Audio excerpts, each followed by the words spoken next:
nous avons décidé de travailler aujourd'hui sur les questions d'énergie et d'environnement.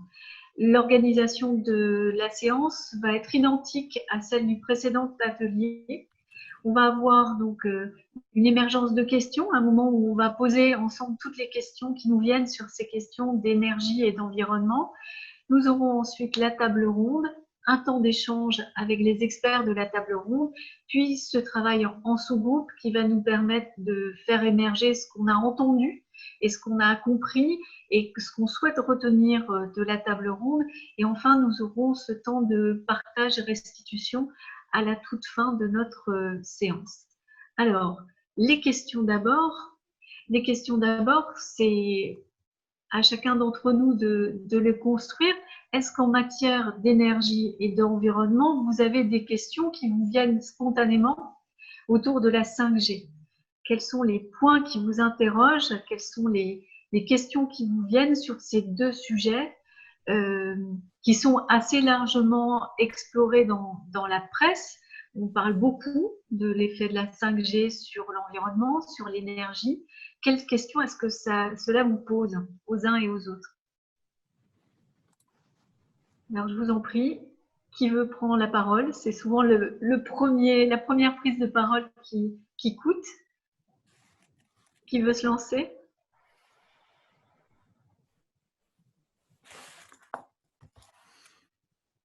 Bonjour, Christian Desbois, vous m'entendez? Très bien. Bien. Alors moi, les questions que je me pose sur la 5G, sur le déploiement lui-même en termes d'énergie, c'est, on dit que la 5G consommera moins, mais ça, je suppose que c'est à terme.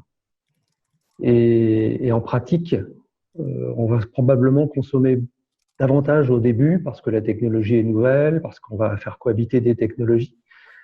Et a-t-on une ampleur de l'impact pendant les 3 à 5 premières années en termes de consommation d'énergie et donc d'émissions? D'accord. La question du c'est un premier point. temps d'installation et de la consommation d'énergie spécifique pendant la transformation et l'installation de la 5G. Oui, parce que je suppose que, comme toutes les technologies, au début, ça consomme beaucoup, puis ça consomme beaucoup moins plus tard.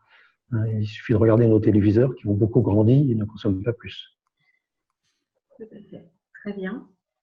D'autres questions? Des questions qui arrivent via le chat. Comment est pris en compte le taux d'utilisation des bornes 4G, 5G dans la comparaison de leur efficacité énergétique? Quelles sont les prévisions de l'évolution du taux d'utilisation de ces bornes 5G? Donc là aussi, en lien avec les usages. D'autres questions? Oui, j'ai une question sur la virtualisation. La 5G, ça a été dit la dernière fois, limite le traitement qui est fait dans l'équipement de proximité, le boîtier, pour privilégier un traitement dans les data centers qui sont distants.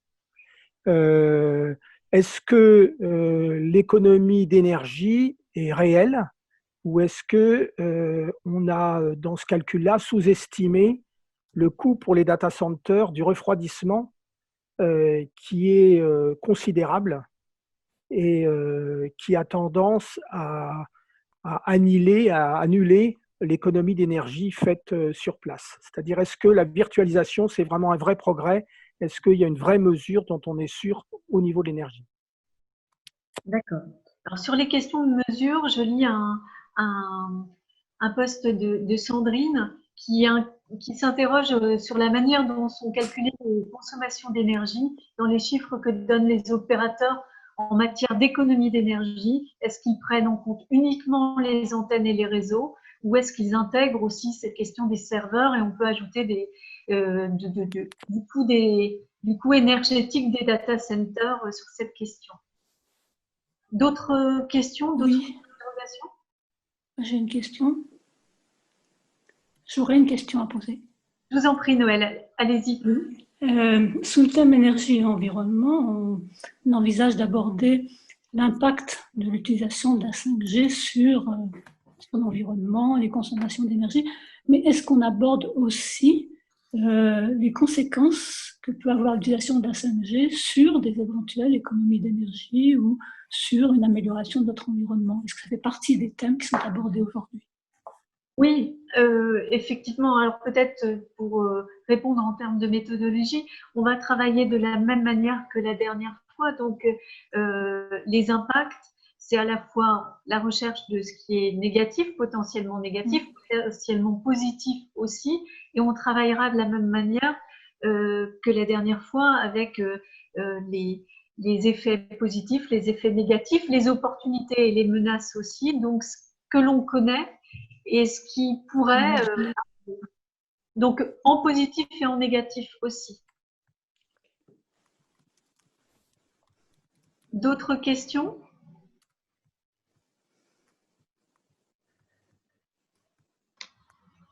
À l'oral? On a beaucoup de questions à l'écrit. Alors, des questions, je vais en prendre une. Marina nous pose la question de l'échelle. Est-ce qu'on va réfléchir au risque pour l'environnement à l'échelle locale ou est-ce qu'on peut réfléchir à plus grande échelle, échelle continentale et mondiale? Ce sera une question à porter à nos experts. Valérie nous interroge sur le plan de réemploi des devices non compatibles 5G, recyclage aussi. Je crois qu'il y avait une autre question que j'ai vue passer sur le recyclage des terminaux. Une question sur le risque pour la faune et la flore, la biodiversité, c'est aussi une question qu'on va pouvoir aborder. Et puis une question sur les besoins. A-t-on des éléments sur les besoins en termes de ressources, nouveaux téléphones mobiles, nouveaux réseaux nécessaires à l'utilisation d'énergie? C'est effectivement un point, je crois, que les intervenants souhaitent aborder ce soir. Julie, est-ce que tu veux faire un point sur l'ensemble des questions qui sont arrivées par chat et dont tu prends connaissance au fur et à mesure? Alors oui, j'ai déjà commencé un peu à les classer par thématique. Il semblerait qu'il y a des questions qui concernent le coût énergétique lié au déploiement de la 5G, avec le calcul de la consommation énergétique. Il y a des questions qui sont liées aux besoins en ressources, aux enjeux de biodiversité, sur la faune et la flore. La question du recyclage a également été posée 2 fois, et une question d'échelle en fait. Quel est le risque pour l'environnement à plus grande échelle? Il y a aussi beaucoup de questions sur la santé humaine. Voilà. En sachant que sur la santé, on aura un atelier spécifique la prochaine fois qui porte sur la santé et la qualité de vie, où on s'interrogera plus spécifiquement donc, sur l'impact de la 5G sur notre santé et sur notre qualité de vie, donc on prendra plus large aussi. Je vous propose de répondre à ces questions-là, de répondre à ces questions avec les intervenants que nous avons invités à nous rejoindre aujourd'hui, des intervenants qui vont pouvoir nous donner un éclairage, on va passer vite là-dessus, un éclairage sur ces questions-là parce que ce sont des points sur lesquels ils travaillent régulièrement. Avec nous ce soir, il y a Gauthier Roussille. Vous êtes là, Gauthier ? Oui, je suis là, c'est bon. Bonjour, qui est chercheur et designer, qui travaille sur les questions de l'impact environnemental du numérique en général. Et vous avez produit un rapport sur les controverses autour de la 5G. Vous pourrez nous apporter votre regard sur ce sujet que vous avez étudié dans le détail. Avec nous également Hugues Ferbeuf. Est-ce que vous êtes là, Hugues ? Oui, tout à fait. Merci d'être avec nous de The Shift Project. Vous êtes directeur du projet Sobriété numérique. The Shift Project, c'est un think tank, un groupe de réflexion qui est une association loi 1901, et qui œuvre pour une économie, je reprends les termes, une économie qui serait libérée de la contrainte carbone. Vous travaillez beaucoup sur les questions énergétiques, mais pas seulement. Et vous avez, vous aussi, étudié attentivement les effets du déploiement de la 5G et plus largement du déploiement numérique sur les consommations d'énergie en France, mais plus largement aussi. Et vous nous apporterez ce regard sur les consommations. Avec nous également Jacques Leletti. Bonjour Jacques.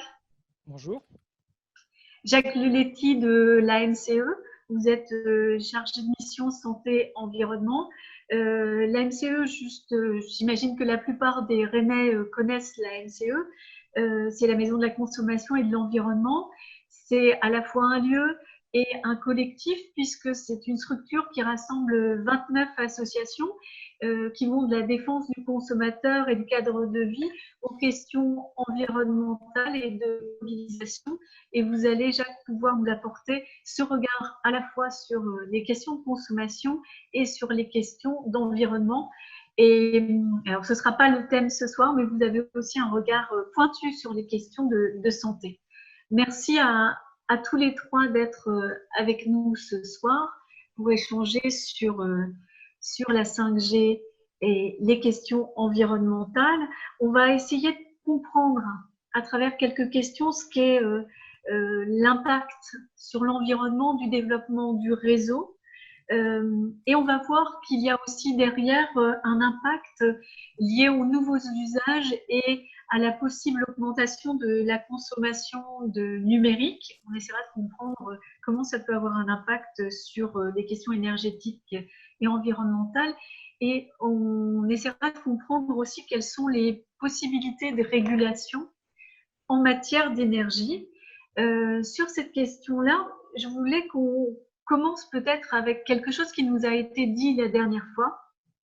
Nous avions reçu un opérateur sur les questions économiques et au détour de la conversation, il nous a expliqué que les antennes 5G allaient être moins énergivores que les 4G. On peut lire dans la presse qu'elles consommeraient jusqu'à 3 fois moins d'énergie qu'une antenne 4G. Et les opérateurs indiquent aussi qu'ils pourront construire, peut-être pas tout de suite, et la question de temporalité est importante, mais qu'ils pourront construire à terme jusqu'à 10 fois moins que les antennes 4G. Alors, c'est beaucoup de chiffres, ça ouvre beaucoup de possibilités avec l'idée qui passe qu'on pourrait avoir moins de consommation d'énergie. Et je voudrais bien avoir votre regard à tous les trois, Gauthier, Jacques et Hugues, sur ces données que partagent les opérateurs. Qui veut se lancer? Du coup, je veux bien prendre la main, si ça ne dérange pas Bien sûr. mes pairs. J'ai juste placé 2 cadres, 2 éléments pour structurer le débat sur les termes qu'on va utiliser.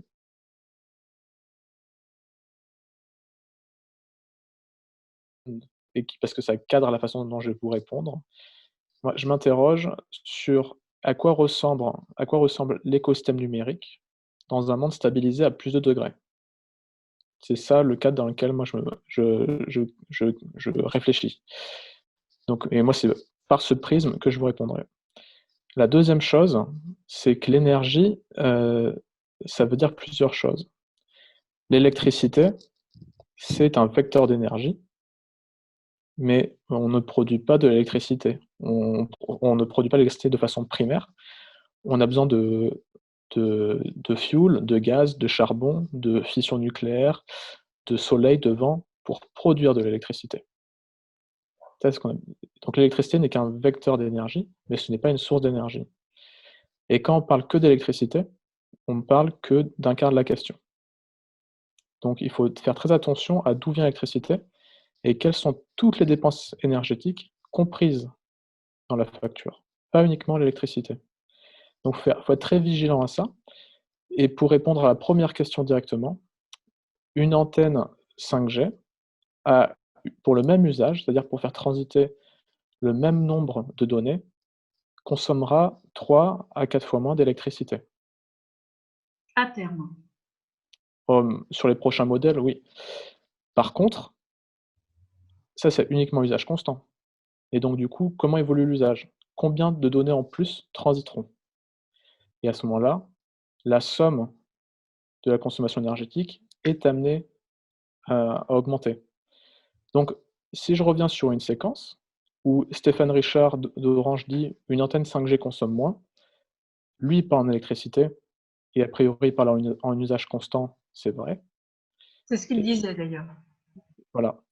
Et quand quelqu'un d'autre va dire « la 5G consommera plus d'énergie », et là, si on passe en énergie primaire, donc au-delà de l'électricité, mais aussi le fioul, le charbon, qui est nécessaire dans toute la chaîne du produit, et à la fabrication de tous les nouveaux équipements, là, il est évident qu'il y aura une hausse de la consommation d'énergie globale.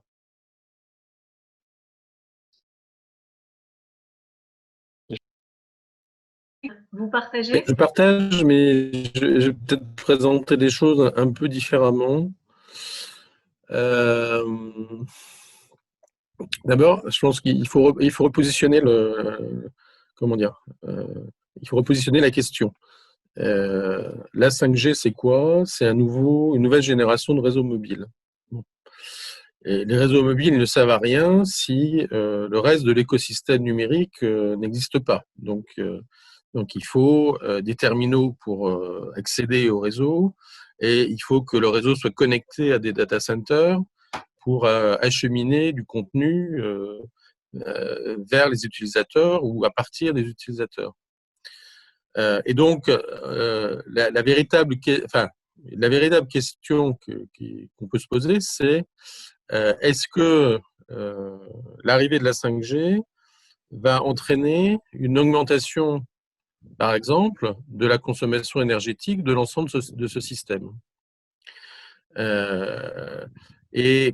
Ce qu'il faut savoir, c'est que si on prend, restons même pour l'instant sur la notion de consommation d'électricité, qui, je suis d'accord, ne concerne qu'une partie du sujet, mais pour simplifier, commençons par ça. Aujourd'hui, les réseaux en France, c'est à peu près 10% de la consommation d'électricité du numérique.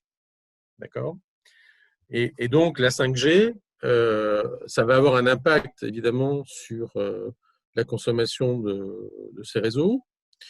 Mais l'impact va dépendre plus au départ de la couverture que l'on veut atteindre, c'est-à-dire en fait du nombre de sites 5G que l'on va devoir déployer.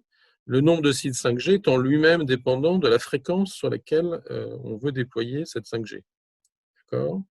Donc, en fait, la 5G, si vous voulez, sur une bande 700 MHz, ne va pas consommer la même chose que sur bande 3,5 GHz. Et pour une même superficie, il faudra plus d'antennes 5G en 3,5 GHz qu'en 700 MHz. Bon. Donc, c'est juste pour indiquer que dans tout cela, le problème de la consommation unitaire de l'antenne, pour simplifier, ou du site 5G, je dirais, est un élément parmi d'autres, mais qui est pas forcément le plus structurant. D'accord. Donc, en fait, nous répondre une antenne 5G consommera moins, c'est donner une vision très partielle et de la problématique énergétique. Ben oui, c'est une vision partielle. Et puis, ce qui est vrai, c'est que si on avait aujourd'hui, je dirais, le niveau de trafic que l'on va avoir dans quelques années avec la 5G, eh bien, il faudrait considérablement densifier le réseau 4G pour supporter ce niveau de trafic. Et donc, effectivement, on consommerait plus en 4G qu'en 5G. Mais la question qui est derrière, c'est quelle est la croissance du trafic que l'on admet devoir se produire, qui va être dimensionnant, en fait, sur la consommation d'électricité ou d'énergie de l'écosystème numérique. On va effectivement y venir parce que c'est une grande question. Donc, on a bien situé, Jacques Lelaitier, un élément de complément sur ces premières informations sur les antennes à proprement parler. Je partage complètement l'avis de mes collègues. Et je voudrais bien recontextualiser effectivement sur la question énergie et climat. Les deux sont liés, mais effectivement, la thématique de la 5G ne pourra pas faire abstraction, le déploiement de la 5G ne pourra pas faire abstraction de l'enjeu climatique et du coup du respect de l'accord de Paris et de la réduction des gaz à effet de serre. Et comme on l'a dit aujourd'hui, c'est un domaine qui contribue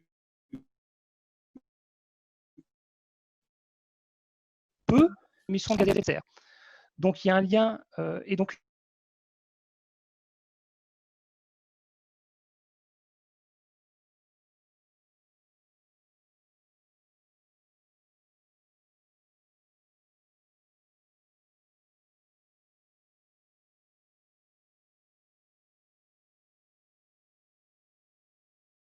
la 5G sur la consommation énergétique, j'imagine. Oui, d'autant que la Bretagne est aussi dans une situation de péninsule où on est assez fragile sur l'approvisionnement électrique et on doit avoir une attention particulière. Tous les hivers, on nous dit qu'on a un risque de blackout. Donc, c'est un sujet qu'on ne doit pas négliger sur effectivement, la consommation énergétique réelle qu'on va avoir. Et pas juste à l'antenne, mais de tout le système. Alors, Gauthier, je vous vouliez veux réagir? bien intervenir là-dessus. Je pense qu'il y a un élément de cadrage qu'il faut donner, et c'est comment on calcule l'empreinte environnementale du numérique. Et c'est important qu'on vous l'explique. Hugues a parlé de 3 pôles, et il faut bien les rappeler, sur lesquels on fait le calcul. Il y a les centres de données, les réseaux de transmission et les équipements utilisateurs, télé, smartphone, tablette, ordinateur, etc. Sur chacun de ces pôles, on regarde l'empreinte à la fabrication et à l'usage. Fabrication et usage des centres de données, fabrication et usage des réseaux de transmission, fabrication et usage des équipements. Et on va regarder 4 facteurs différents. La consommation d'énergie primaire, donc des sources d'énergie, les émissions de gaz à effet de serre, la consommation de ressources, notamment minérales, les métaux, tout ça en tête à peu près. Et c'est pour ça qu'on ne met jamais hors l'équation la fabrication, parce que c'est bien là aussi où il faut regarder, au-delà de l'usage. Alors, Voilà, j'espère juste que c'est clair pour tout le monde. tout à fait, on voit bien les 4 facteurs de l'empreinte et la manière dont il faut prendre en compte et en considération tous ces facteurs-là. Alors, on voit bien qu'il ne faut pas se contenter de réfléchir à l'échelle d'une antenne, qu'il faut réfléchir plus largement à tous les impacts et à tout ce qui peut changer. Certains observateurs nous disent clairement que, effectivement, même si à l'échelle de l'antenne, on a une consommation qui pourrait être moindre, on a aussi un facteur très important qui est l'augmentation de la consommation numérique et l'augmentation, donc de l'accroissement de l'utilisation du réseau. Est-ce que pour vous, les uns et les autres, on a aujourd'hui une capacité à mesurer cette consommation supplémentaire qui pourrait venir, ou est-ce que à ce stade-là, c'est impossible à estimer? Par consommation numérique, vous voulez dire volume de données? Voilà, volume de données sollicité et consommé soit sur son téléphone, soit… Si on s'intéresse, alors moi j'appelle ça les volumes numériques, pour être un petit peu globalisant. Il y a 2 types de volumes numériques en fait, qui vont être dimensionnants pour l'impact environnemental. Ça va être d'une part le volume de données qui circule dans l'écosystème numérique, et d'autre part le nombre d'équipements dont on se sert et que l'on produit tous les ans. C'est les deux éléments qui vont être structurants pour agir sur l'impact environnemental. Alors, dans les 2 cas, oui, on a des prévisions. Aujourd'hui, sur les réseaux mobiles, on a un taux de croissance du volume de données transférées en France qui est de l'ordre de 45% par an. D'accord ? L'augmentation de plus 45% chaque année. Oui, oui, c'est-à-dire qu'on double tous les 2 ans à peu près. D'accord. Ce qui veut dire que ça va très vite parce que, je dirais, en 6 ou 7 ans, on multiplie par 10. Et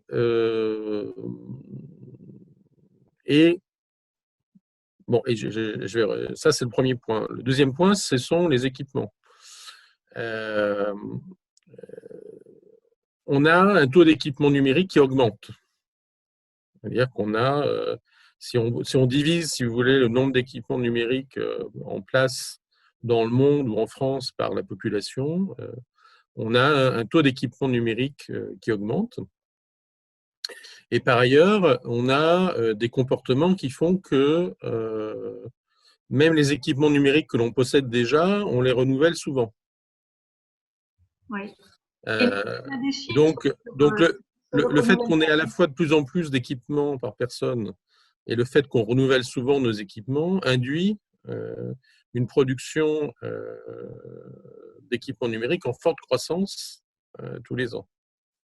Et comme le disait Gauthier, ces équipements, il faut les construire. C'est la palisse qui parle. Mais pour les construire, il faut de la matière et il faut de l'énergie. Et aujourd'hui, là où ils sont construits, la façon dont ils sont construits, ce processus de production est très émetteur de gaz à effet de serre. Si on prend l'exemple de la France, à peu près 80% de l'impact carbone du numérique en France, c'est lié à l'importation d'équipements numériques. On va revenir sur cette question des équipements de façon plus précise. Je voudrais continuer sur cette consommation de données. L'un des effets que mesurent certains observateurs, c'est que les utilisateurs vont avoir tendance à bouder les réseaux fixes et à se reporter de plus en plus sur les réseaux mobiles. C'est quelque chose qu'on observe déjà pour la 4G. Est-ce qu'à votre sens, on est là dans une attitude ou une tendance qui peut encore augmenter, faire augmenter la consommation en énergie? Jacques ou Gauthier? Je laisse Gauthier répondre là-dessus, mais oui, et puis c'est clair que plus on fait la promotion de forfaits limités, et plus on aura cet effet. Et les réseaux mobiles sont plus énergivores que le filaire. Ah ben oui, ils sont beaucoup plus énergivores que le filaire. Quand on dit beaucoup plus, c'est 1 à plusieurs ordres de grandeur. Jacques ou Gauthier, une réaction sur ces éléments? Oui, enfin, on va passer d'un chemin de campagne à une autoroute. Donc, ça va ouvrir des possibilités que des industriels vont pouvoir déployer sur un téléphone, sur d'autres outils, une télé, une voiture, etc. Donc, ça va être un appel d'air aussi. Ça va être une possibilité. Donc, ça me paraît inévitable que le trafic des données augmente fortement. Ça, c'est ce que les capacités techniques. Et après, ça va être l'usage, ce qui est encore autre chose. C'est ce qu'en font les habitants. Mais on est dans un peu une course à l'échalote. Et comme on vient de le dire, il y a des prévisions. Il est vraisemblable que d'ici quelques années, on soit saturé et qu'on passe encore à un autre jet. C'est ce modèle-là du toujours plus sur lequel nous, on interroge beaucoup. Quel modèle de société et nos modes de consommation? Est-ce qu'on les subit ou est-ce qu'on les choisit? Gauthier? Alors, sur la question du trafic, j'ai réfléchi à la question et échangé avec le régulateur des télécoms à ce sujet. Il faut voir plusieurs aspects. La première, c'est que plus le plan fibre prend du retard, plus on utilisera du mobile. Et en l'occurrence, le plan fibre a du retard en France. La deuxième chose, c'est d'où vient le trafic. Oui. Et le trafic français, le trafic entrant chez les fournisseurs d'accès à Internet en France, 55%, c'est 4 acteurs. Le premier, c'est Netflix. Le deuxième, c'est Google. Le troisième, c'est Akamai, qui est un distributeur de contenu pour d'autres entreprises, dont les GAFA. Le quatrième, c'est Facebook, et ensuite viennent les autres. Donc, il faut bien comprendre qu'une partie de l'augmentation du trafic est le résultat de services qui ne sont pas français. Donc l'évolution du trafic est pilotée par des acteurs qui ne sont pas français. Et l'intensité en données sur le réseau, l'intensité en données des services sur ce réseau augmente de services, de services sur lesquels on n'a pas la main. Et finalement, on se retrouve dans une logique où des opérateurs français investissent massivement pour permettre à des services américains et d'autres de continuer à se développer dans l'espace numérique français. Donc, il faut aussi bien comprendre que le trafic, ce n'est pas quelque chose qui avance naturellement, ce n'est pas la main invisible du trafic. Un trafic, ça se construit. Et ça se construit par plusieurs usages. Déjà, c'est la capacité du réseau. Il faut des tuyaux plus ou moins gros, une couverture plus ou moins large. Deuxièmement, ça se construit à travers le prix et la nature des forfaits, 3G, 4G, 5G, illimités ou limités. En Corée du Sud, les forfaits illimités, on le sait, sur toutes les bandes, que ce soit 3G, 4G, 5G, augmentent si on en est limité. Donc, bon, ça paraît assez logique. La troisième chose, c'est qu'il faut des équipements qui sont équipés pour ces fréquences. Donc, en effet, il faut un smartphone 5G pour obtenir le réseau 5G. Et le quatrième facteur, celui qui nous vassalise en ce moment, c'est l'intensité en données des services qu'on utilise, et notamment des services américains. Donc aujourd'hui, le trafic augmente, mais ce n'est pas notre fait. C'est des usages qui sont conçus en dehors de nos frontières et qui vont continuer à évoluer. Donc nous, on va dans une dynamique de développement qu'on ne choisit pas. Et sur laquelle on n'a pas la main. Alors, sur laquelle on peut quand même légiférer, parce qu'il y a plusieurs facteurs. Il n'y en a pas qu'un seul. Je dis juste qu'il y en a un qui a un rapport de pouvoir en ce moment qui est plus important que les autres. Et il faut bien comprendre quelque chose, du coup, c'est que c'est une tautologie. En fait, la 5G, alors là, il faut faire un petit détour par l'économie.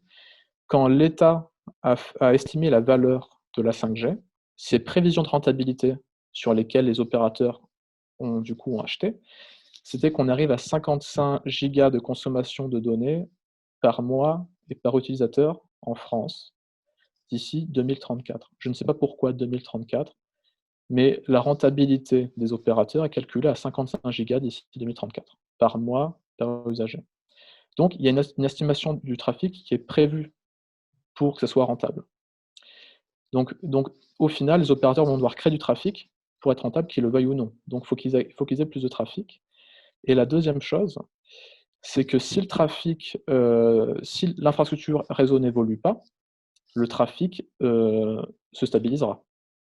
Parce qu'il y aura saturation sur la 4G, c'est ce qu'on nous a dit. Donc, en fait, je vais finir avec ça. Je vais prendre l'argument de la Fédération française des télécoms, qui dit d'un côté, d'ici 2022, la 4G sera saturée dans les zones urbaines densément peuplées. A priori, c'est vrai. Il va dire dans la même phrase, mais il faut déployer la 5G parce que le trafic augmente. Mais en fait, si on y réfléchit bien, les deux arguments se contrecarrent. Parce qu'en fait, ça se construit, le trafic. Ce n'est pas quelque chose qu'on subit. Et finalement, on peut choisir comment piloter le trafic. Et ça, c'est une question de gouvernance.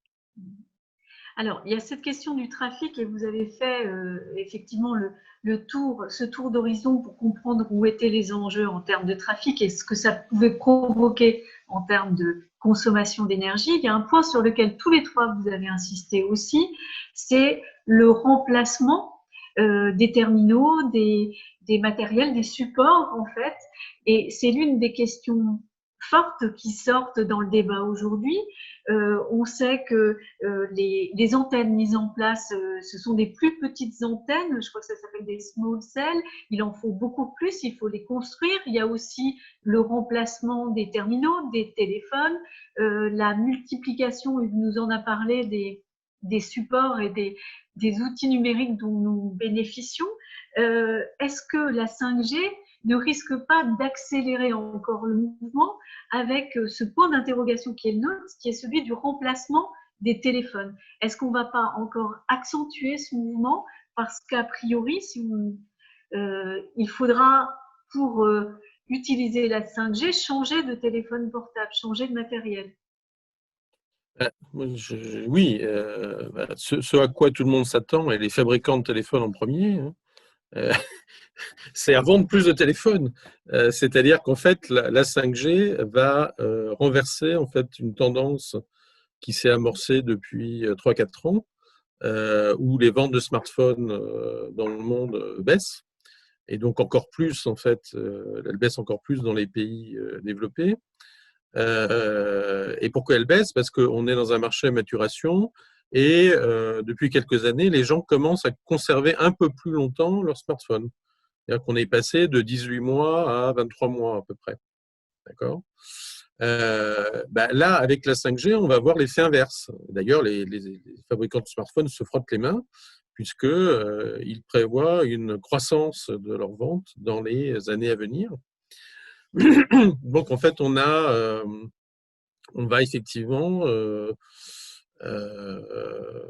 je dirais, voir une augmentation de la production, ce qui veut dire qu'on produit plus d'équipements et donc on a aussi une augmentation, je dirais, des terminaux dont on ne se sert plus et qui ne vont pas forcément être pris en charge correctement dans un circuit de recyclage.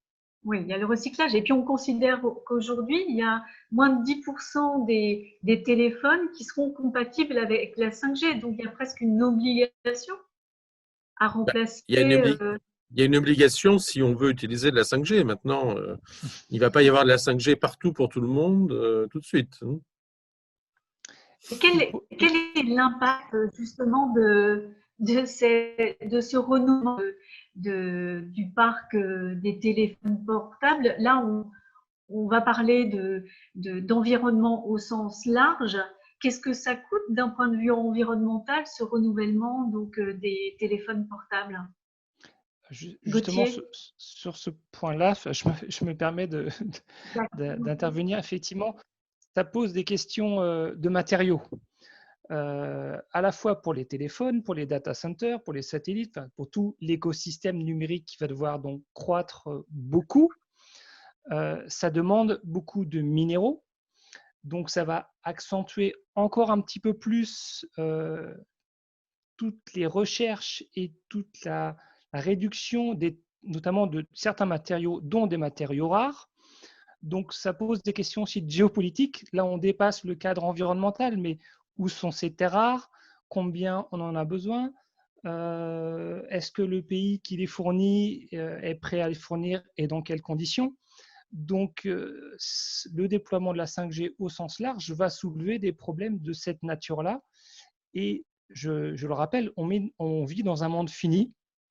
Et la course, là encore, j'insiste sur le toujours plus, d'aller puiser toujours plus. À un moment, il y aura une limite à cette course sans fin.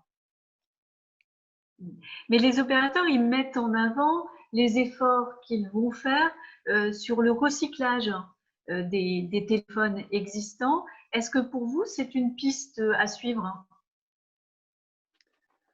De ce que j'ai lu, il n'y a que 15% des téléphones aujourd'hui qui après réintègrent un circuit de filière de recyclage. Donc, certes, il y a une marge de progrès forte, mais il n'y a jamais un cercle circulaire total. Il y a toujours à renouveler d'une façon ou d'une autre. Donc, le recyclage, Gauthier? Alors, pour le recyclage, même si on recyclait à 100%, si la consommation matérielle augmente, on continue toujours à extraire des matières vierges. Donc, il y a aussi une question qui se pose, c'est à quel moment on stabilise aussi notre consommation matérielle afin de maintenir une soutenabilité et un monde habitable à terme. Et pour des communautés aussi qui sont impactées plus directement. Dans tous les cas, le problème étant, c'est que les smartphones, parmi tous les objets utilisateurs qu'on utilise, ne sont pas conçus en France. Ils sont conçus loin. Ils sont pas conçus avec les mêmes standards. Aujourd'hui, moi, ce qui m'intéresserait, ce serait, si on devait orienter la notion de progrès, le progrès, ce serait qu'on arrive à faire des smartphones qui durent plus de 10 ans, plutôt que des smartphones qui ont un écran pliable et 3 caméras. Parce que le problème qu'on a, c'est que la facture matérielle des téléphones augmente au fur et à mesure qu'on essaie de rajouter de plus en plus de choses. Donc les 3 caméras sur un iPhone 10, a priori, ça n'a pas vraiment boosté les ventes de smartphones. Par contre, c'est sûr, ça a augmenté leur facture matérielle. Donc il faut aussi faire comprendre qu'un smartphone, plus il est petit, plus il va être fin, moins il est recyclable. Parce qu'on aura miniaturisé des équipements qui seront difficilement récupérables et des métaux qui seront en trop faible quantité pour être récupérés.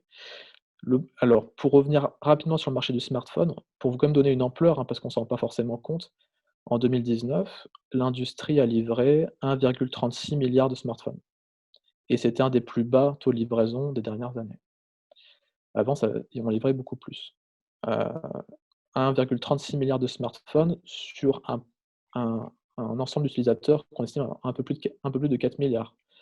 Donc, il faut aussi comprendre que ce marché est structuré par des objectifs de croissance de ces équipementiers qui, en effet, connaissent une décrue, comme l'a dit Hugues, où en fait les les livraisons de smartphones chutent depuis 2017.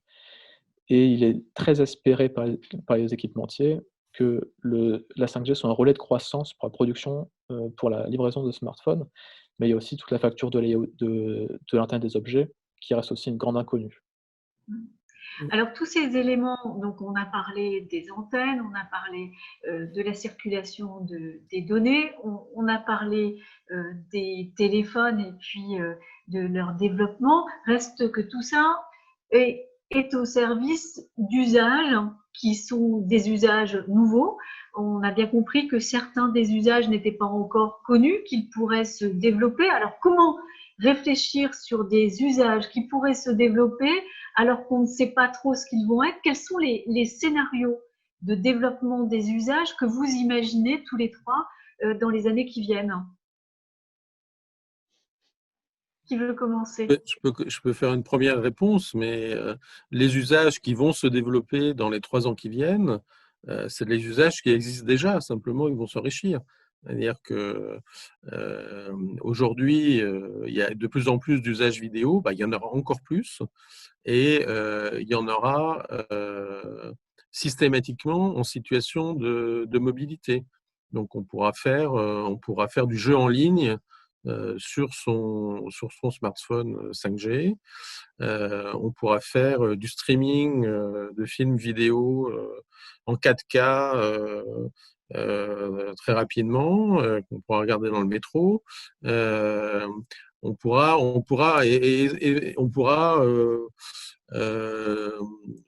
regarder des supports en réalité virtuelle. Et ce qui nous fera plaisir si on est toujours confiné. Et voilà, donc on a une bonne idée. Il y a un quasi consensus là-dessus, hein, pour dire que dans les 3-4 ans à venir, c'est ce type d'usage qui vont continuer à se développer. Mais est-ce que justement le passage au standard forfait illimité n'a pas précipité cette consommation de plus en plus grande de vidéos, de streaming, etc. Avant, quand on avait des forfaits limités, on y faisait attention du coup à notre consommation. Est-ce qu'on n'y fait pas un peu moins attention aujourd'hui? De moins en moins attention parce que de toute façon, déjà en 4G, on voit que la taille des forfaits elle augmente très rapidement, surtout quand on s'approche de Noël. Et là, avec la 5G, chez certains opérateurs, on franchit un nouveau pas, effectivement, avec cette notion d'illimité. Gauthier et Jacques, sur ces nouveaux usages, que penser des objets connectés, de la IoT, comme on dit, l'Internet des objets? Est-ce que c'est quelque chose qui va aussi, à votre sens, accroître notre consommation de données?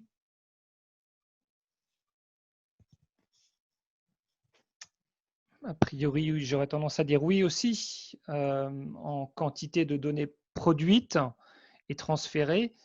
Là encore, on en revient sur à la fois les besoins qui vont être produits par des propositions commerciales industrielles. On en revient aussi à qui porte ces projets-là. C'est des projets privés pour des intérêts privés. Et après, l'usager là-dedans, est-ce qu'il aura un bénéfice? Il y aura vraisemblablement des usages bénéfiques pour l'environnement, de meilleure gestion de la domotique, par exemple, de votre maison sur le chauffage. Donc, on peut espérer des bénéfices sur certains usages, mais au regard du coût global ou autre, j'ai personnellement des doutes sur un bilan satisfaisant au final. Parce que vous parlez d'usages bénéfiques sur l'environnement, il y a aussi tout ce qui peut être connecté. C'est sur l'environnement et les services publics. On peut imaginer la gestion de l'énergie. On nous parle de réseaux intelligents, on nous parle de gestion de l'eau plus efficace, de gestion des déchets avec des poubelles connectées et puis un ramassage connecté des déchets, un tri plus facile. Qu'est-ce que vous en pensez de ces nouvelles applications qui Alors, utiliserait la 5G? donc, il y a 3, on va dire, pans d'usage qu'on voit dans la 5G et que le secteur voit dans la 5G. Donc le premier, c'est ce que disait Hugues, c'est une augmentation de la bande passante, ce qui implique du coup un plus gros débit possible, notamment pour les applications vidéo. Et ce que voient les cabinets de consultants spécialisés et l'industrie là-dedans, c'est l'augmentation du marché pour la réalité virtuelle et la réalité augmentée. C'est un des principaux cas d'usage vus par le marché, ou en tout cas dans lesquels on essaie de structurer un marché. Parce qu'il faut bien se rendre compte qu'un rapport de consultant, c'est pas une prédiction, c'est une projection dans la vue de structurer une économie. L'autre pan d'activité de la 5G, c'est ce qu'on appelle les communications critiques de machines. C'est d'utiliser la 5G comme un protocole qui est en fait très rapide dans le temps de réponse.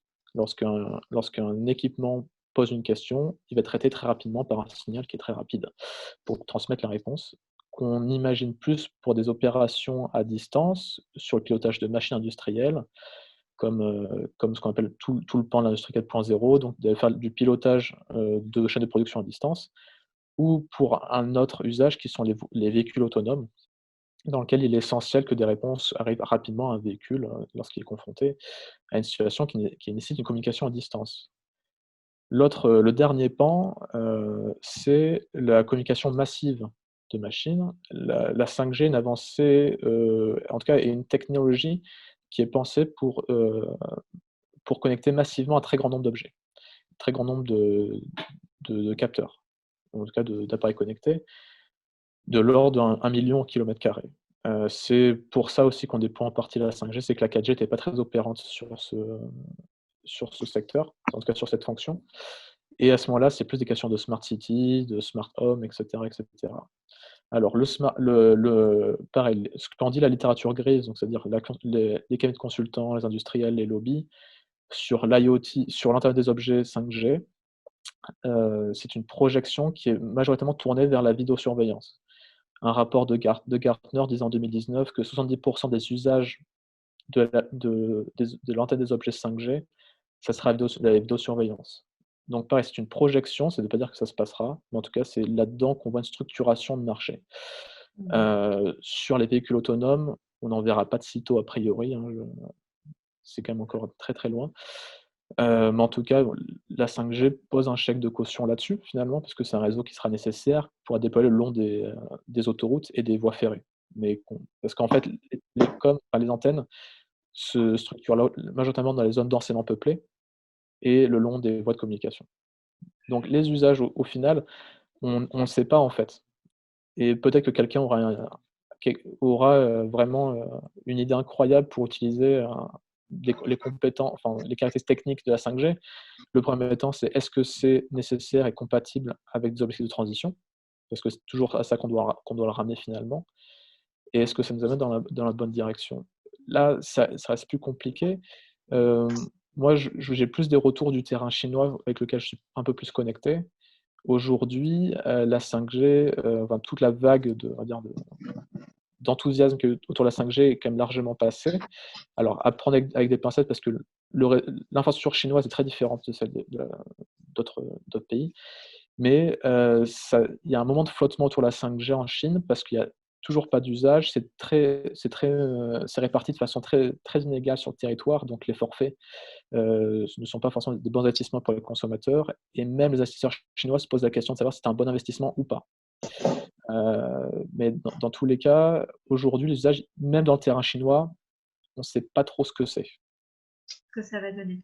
Alors, on voit tous les points d'interrogation. Je voudrais qu'on finisse avec les solutions, mais avant ça, juste vous soumettre deux petites questions qui sont des questions qui ont traversé la société ces derniers mois quand on parlait de 5G et qui ont un lien fort avec l'environnement.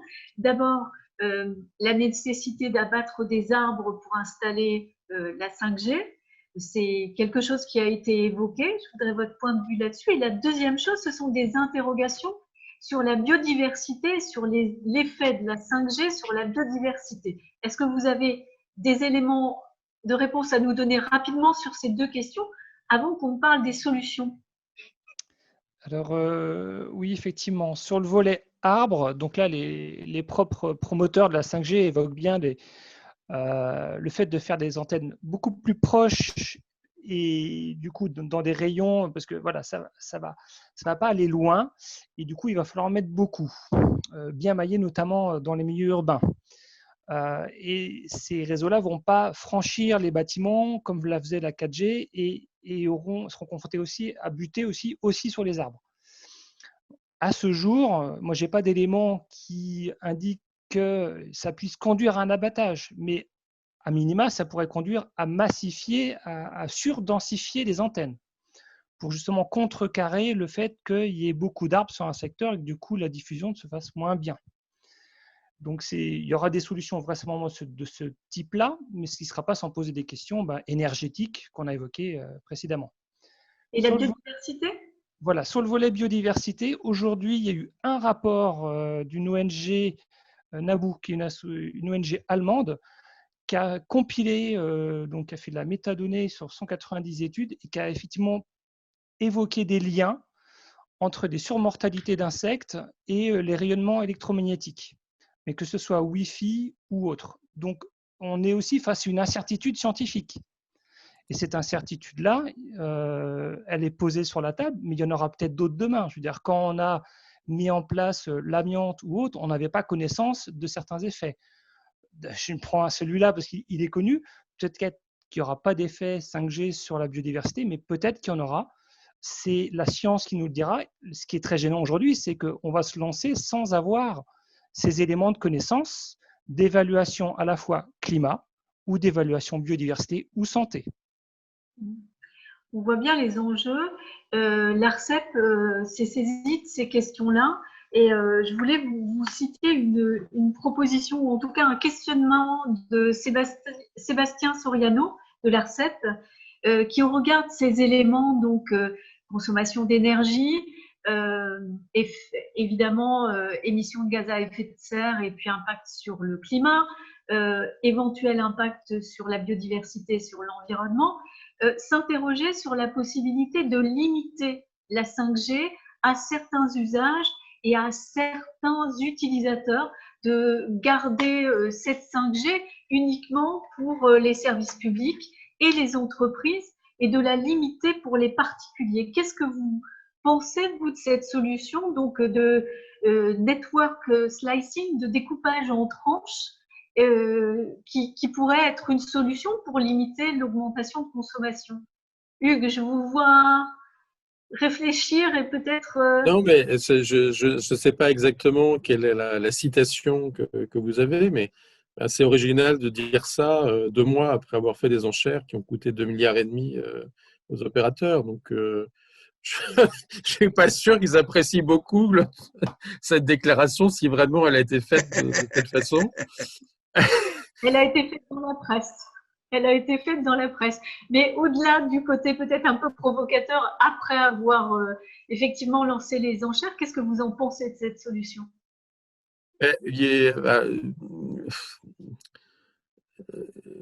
Encore une fois, il y a 2 éléments dimensionnants si on se ramène à la consommation d'électricité, qui est un élément parmi d'autres, mais si on se ramène à ça, il y a 2 éléments dimensionnants, c'est le trafic et la couverture. Bon. Mais initialement, c'est plus le choix de couverture qui va être structurant.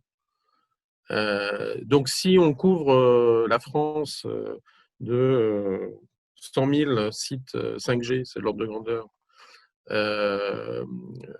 simplement pour faire un support à des services publics et à quelques entreprises, Je ne suis pas sûr que ce soit une solution qui soit ni environnementalement optimale, ni économiquement défendable. Ce qu'il y a derrière, c'est que Gauthier mentionnait le fait que il y a effectivement trois pans d'usage qui peuvent être desservis par la 5G. Il y en a un qui est destiné à servir de support à des applications temps réel dans le monde industriel. En fait, ces applications temps réel dans le monde industriel, alors d'une part, il y a d'autres réseaux que la 5G qui peuvent servir de support, mais surtout, il existe également une notion de réseau 5G privé. Et par exemple, c'est ce type de réseau privé qui est adopté plutôt majoritairement par les industriels en Allemagne. C'est-à-dire que si vous voulez équiper votre campus industriel de 5G, vous n'avez pas forcément besoin d'avoir 100 000 sites 5G en France. Donc, tout ça pour dire que, et c'est ça qui est un peu consternant, et malgré toutes les invitations au débat qui ont pu se faire depuis le début de l'année, en fait, on a décidé d'un scénario de déploiement de la 5G sans savoir vraiment à quoi ça allait servir. Et donc, pour moi, ce type de déclaration est une démonstration de ce que je viens de dire. Et donc, je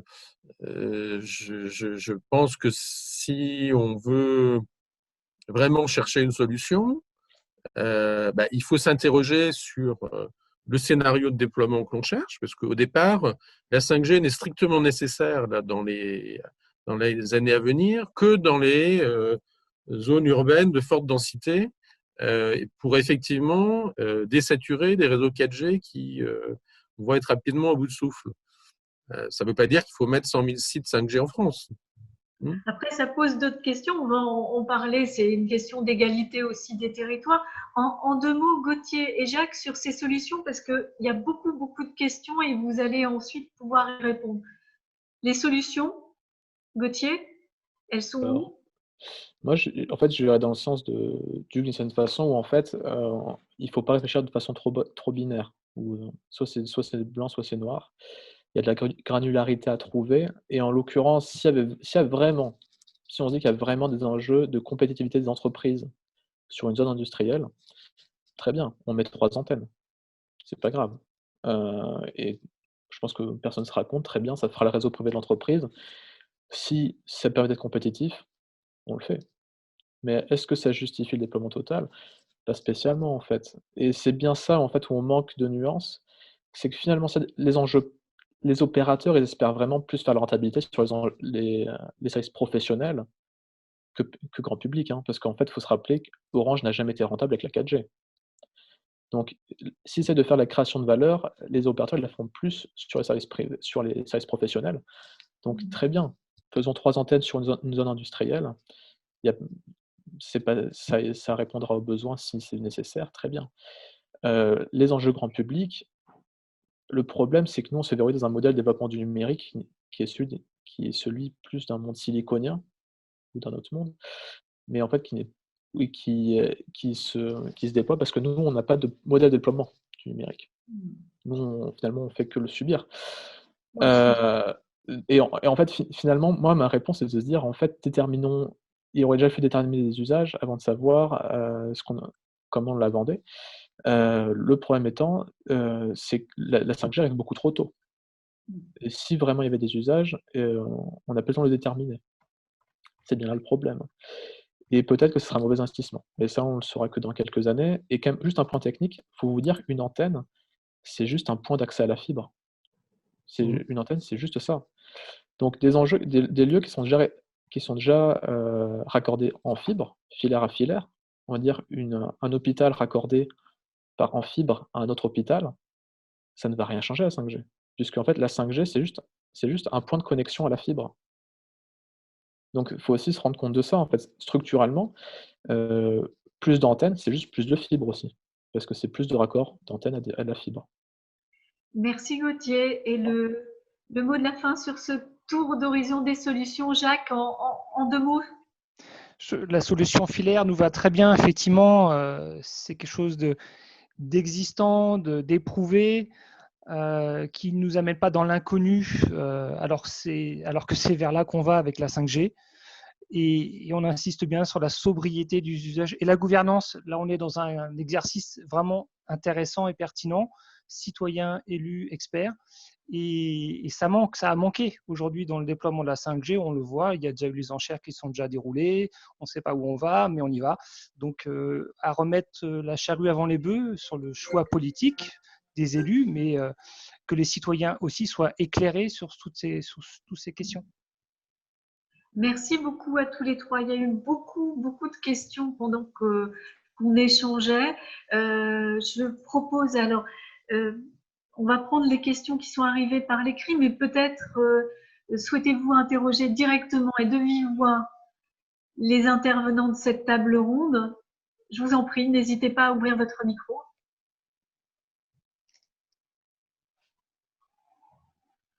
Je vais peut-être prendre une première question par écrit. Une question, sait-on quel pourcentage de l'utilisation des données est utile socialement actuellement? Savoir, santé, culture, on a beaucoup parlé d'enseignement la dernière fois. Donc, cette question des priorités semble être aussi dans la tête des participants. Qu'est-ce qui est utile socialement dans la circulation des données? Est-ce que quelqu'un a une tentative de réponse? Compliqué pour une personne seule de juger de la valeur sociale de quelque chose. Et pour le coup, c'est un sujet de démocratie. Donc c'est un premier niveau de réponse.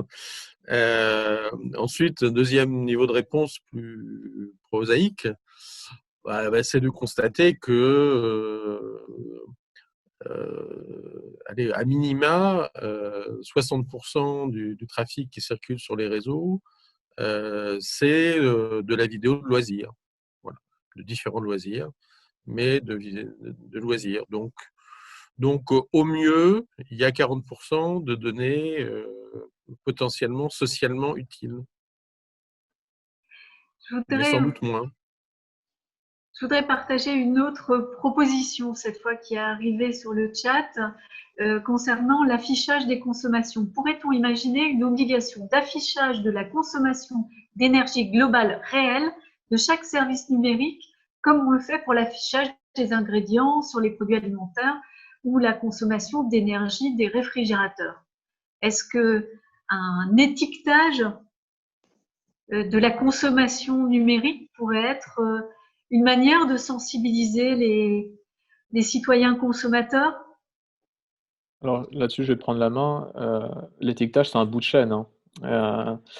C'est aussi la transformation des opérateurs industriels en fait, ça témoigne de ça, majoritairement. Et après, ça informe des choix de consommation. Par contre, il faut aussi sortir juste de regarder que de l'énergie. Il faut regarder des matières, de l'eau, des émissions de gaz à effet de serre. En fait, il ne faut jamais regarder qu'un seul critère. Et Mais c'est bien est-ce ça qu'on ne pourrait qui pas organise avoir justement un étiquetage empreinte carbone qui prend les 4 éléments que vous nous avez cités? Alors, si c'est empreinte carbone, c'est qu'un seul facteur. Oui, d'accord. Les autres, en dehors de l'empreinte carbone, les 4 éléments que vous nous avez cités tout à l'heure, est-ce qu'on ne pourrait pas avoir… Ok. En fait, là, on touche à un point structurel du secteur numérique, c'est qu'on doit se battre pour obtenir des données. Parce qu'en fait, les industriels partagent très peu. Et si on veut calculer effectivement avec une méthode qui est reconnue, qui est l'analyse de cycle de vie, telle que c'est dicté dans les normes ISO 14040 et 62, il faut des données. Et pour ça, il faut que des gens ouvrent des données, et notamment ceux qui produisent les équipements. Et ça, on ne sait pas faire, parce qu'on n'a pas les données des équipementiers, ou de façon très parcellaire. Donc c'est très dur de juger de l'impact de quelque chose quand on a des données parcellaires. Donc il y a aussi un enjeu qui est de dire d'ouverture des données, de voir aussi que les données environnementales des équipements numériques, c'est des données d'intérêt général. Et il faut aussi le penser en tant que tel. En l'occurrence, les opérateurs, à partir du 1er janvier 2021 ou 2022, je ne sais plus, afficheront sur les factures de téléphonie mobile l'empreinte carbone liée au trafic de données de l'usager. C'est bien, mais c'est pareil, c'est parcellaire et il faut aussi faire attention à quelque chose, c'est que tout ne doit pas reposer sur l'individu. C'est des changements systémiques qu'il faut mettre en place et il ne faut pas toute la responsabilité sur l'individu. Donc, par exemple, c'est très facile pour un opérateur de téléphonie mobile de se dire: «Je vais responsabiliser mes clients aux impacts environnementaux numériques tout en proposant un renouvellement de téléphone à 1 € et les forfaits illimités». Oui, il y a une question de cohérence aussi. Alors, Marina, je vous en prie. Oui, bonsoir. Merci beaucoup à tous les trois pour votre intervention. Moi, je voulais savoir si à l'issue de la séance aujourd'hui, si on pouvait avoir des graphiques, des choses comme ça, quelque chose d'un peu plus visuel, sur toutes les petites choses que vous nous avez dites, parce que mine de rien, il y en a quand même beaucoup mises bout à bout. Que ce soit des prévisions, enfin en tout cas des choses qu'on a calculées, qu'on estime, même si c'est pas forcément ce qui se passera officiellement, on n'en sait rien, mais que ce soit sur les 4 indicateurs qu'on nous a donnés, que ce soit sur les prévisions environnementales globales, voilà. Est-ce que vous auriez ça éventuellement à nous confier par la suite? J'imagine que oui, on pourra les mettre sur le dossier partagé, tous les éléments, de quelques graphiques, quelques chiffres.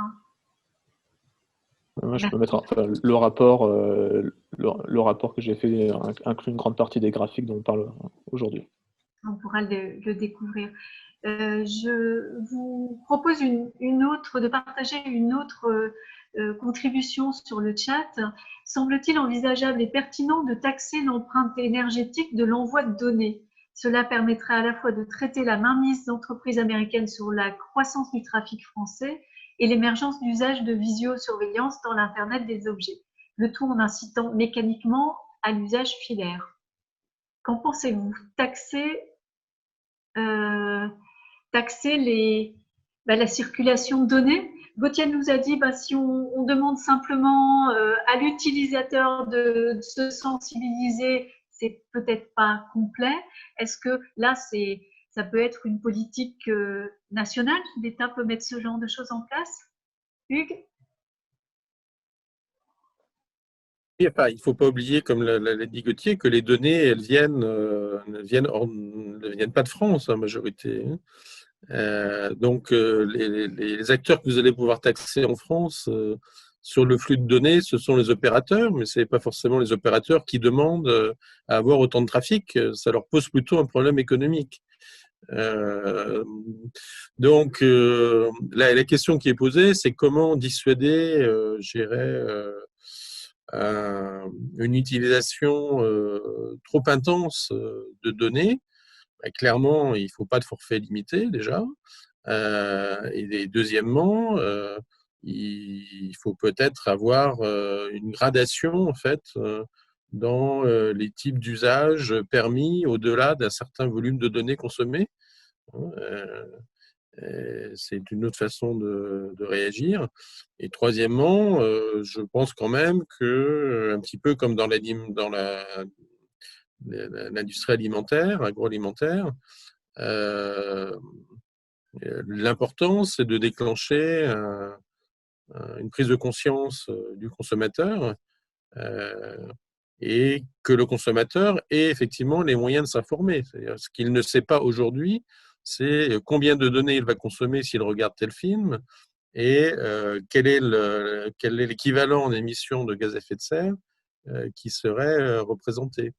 Donc, au-delà du fait d'intégrer cette information dans la facture, comme l'a dit Gauthier, à partir de 2022, on peut très bien imaginer, ça existe, ça commence à exister d'ailleurs, d'avoir un petit boîtier chez soi, une petite interface qui vous dit, qui vous permet de savoir, entre guillemets, le coût carbone de l'usage numérique que vous avez l'intention d'exercer.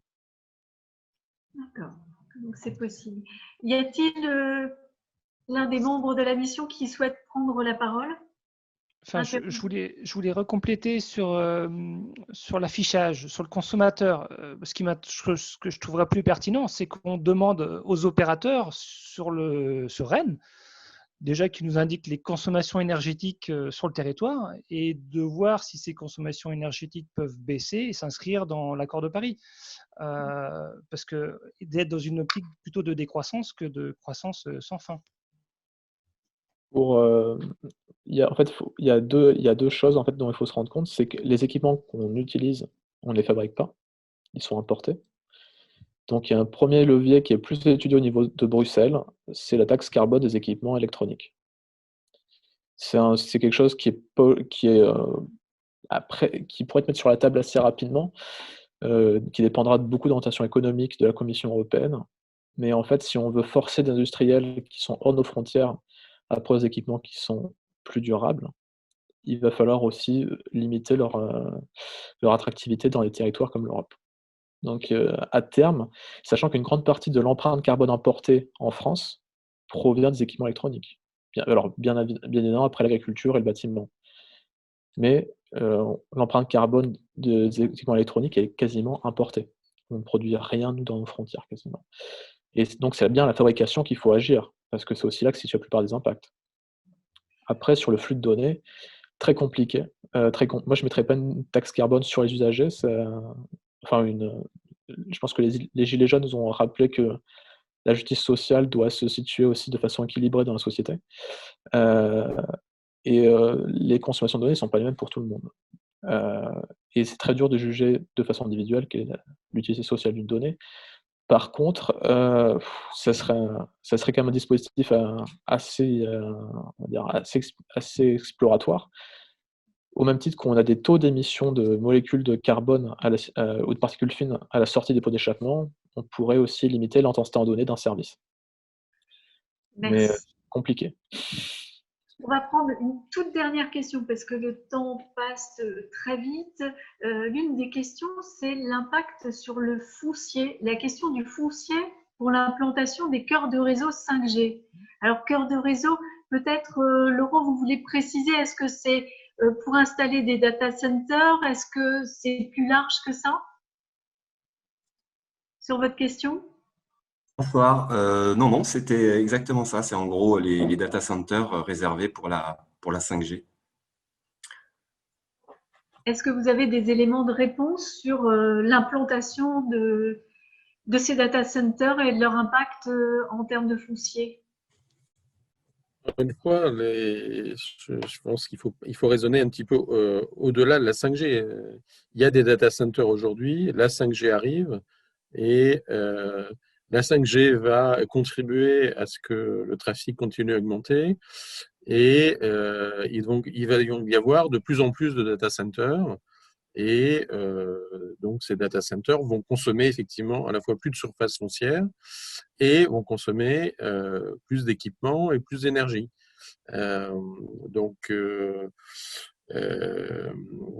Ce qui est assez bizarre en fait pour les data centers, alors qu'on les désigne souvent comme des usines du numérique, c'est que contrairement à d'autres implantations industrielles, on n'a pas du tout les mêmes précautions prises lorsqu'on décide de l'implantation d'un data center. Merci beaucoup. Il nous reste quelques questions. Stéphane nous l'a dit tout à l'heure. En fait, le travail qui est fait avec la Fabrique citoyenne fait remonter des questions des citoyens, questions autour de la 5G. Stéphane, alors il y en avait 3. J'ai l'impression qu'il y en a une à laquelle on a déjà répondu.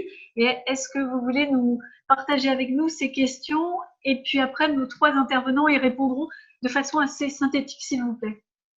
Bien sûr, Anne. Alors, il y a effectivement 2 questions qui ont été en partie traitées. La première, c'était sur la capacité de recyclage des appareils. C'est un sujet qui a été abordé. La deuxième a été plus générale sur la production de gaz à effet de serre. Quel est l'impact général de la 5G? Mais on voit au travers des différentes interventions que c'est très difficile à quantifier parce qu'on ne connaît pas les usages. Et la troisième question était assez développée. Elle porte finalement sur les impacts annexes.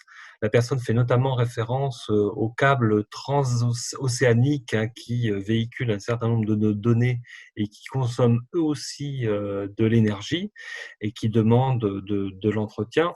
Donc finalement, c'est est-ce qu'on a bien intégré la réflexion sur les équipements annexes et notamment tous les réseaux mondiaux qui permettent de faire circuler toutes ces données. Alors, est-ce que l'un d'entre vous a des éléments de réponse sur cette dernière question qu'on n'a pas du tout abordée? En 2 mots? Il y a peu d'études sur le sujet, mais enfin, celles qui ont été faites montrent que, je dirais, par rapport à d'autres éléments de l'écosystème numérique qu'on a déjà signalés, c'est largement à un ordre de grandeur, voire 2 inférieur. Donc, ce n'est pas forcément un sujet, je dirais, principal. Par contre, on n'en parle jamais, mais il y a aussi beaucoup de communication numérique, et il y en aura de plus en plus dans le futur, qui s'appuient sur des satellites. Et 80% des lancements de satellites dans le monde, c'est des satellites de télécom. Et là, pour le coup, l'empreinte carbone de tout ce qu'il faut pour effectuer un lancement et pour mettre en orbite des satellites et avec une durée de vie qui est quand même pas énorme. Je ne connais pas de chiffres. Ça fait partie des sujets sur lesquels on va travailler, mais c'est clairement significatif. Merci beaucoup.